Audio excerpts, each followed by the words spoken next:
I tell you people something that I normally wouldn't tell people about myself, but I think it gives good insight to me. When I was growing up in high school, and you know, all your hormones are a flutter, I was hey guys, I'm still here. I know that you're still here. I'm sorry about the whole back to you thing. I don't want to be rude, but this is awkward. When I was in high school, I grew up in the South, right? I grew up in like South Carolina and in Florida, and so when you grew up down there, I had earrings in both ears since I was like 14 years old. I had spiky hair. I think I dressed like Don Johnson. I didn't know anything about sports. I didn't know anything about cars. So basically, I had no chance of getting laid whatsoever. So I learned how to play piano, right? And my goal was I would go to these parties at school with this Lionel Richie songbook tucked up under my arm, no shit. And I would wait around because sooner or later at the end of the night, all the jocks would either get into fights or pass out, and I would play piano for their girlfriends.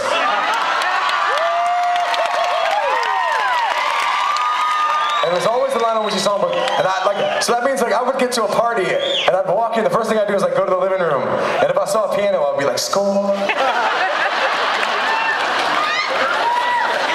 So and years later, this is a true story. Just a few years ago, I ran into Lionel Richie at a bar, and him and I are very tight, so I call him Lionel.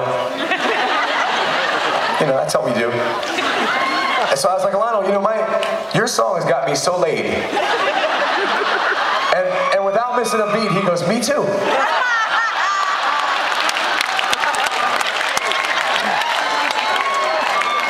Now I'm telling stories about Lionel.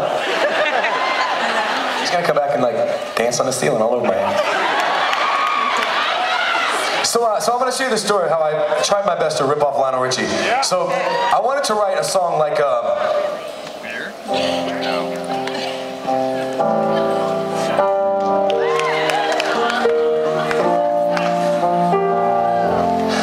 sounds funny, but I just can't stand the pain. Girl, I'm leaving you tomorrow. Cause that's some sexy shit. We all agree. Undeniably sexy shit. So my goal was, okay, I want to start off, I know the vibe already, I got the vibe, I've been playing it for high school my entire high school year, so I figured I'd start off and just change just enough so I don't get sued. Because it's the vibe you want, you know what I mean? So I wrote this song, and I had this song, and I thought that it was the shit. And I brought it to my producer, Matt Serletic, and so this is the song that I had. I had the song, and I had this in the chorus, and this was the verse that I had that didn't make the record. It was like a...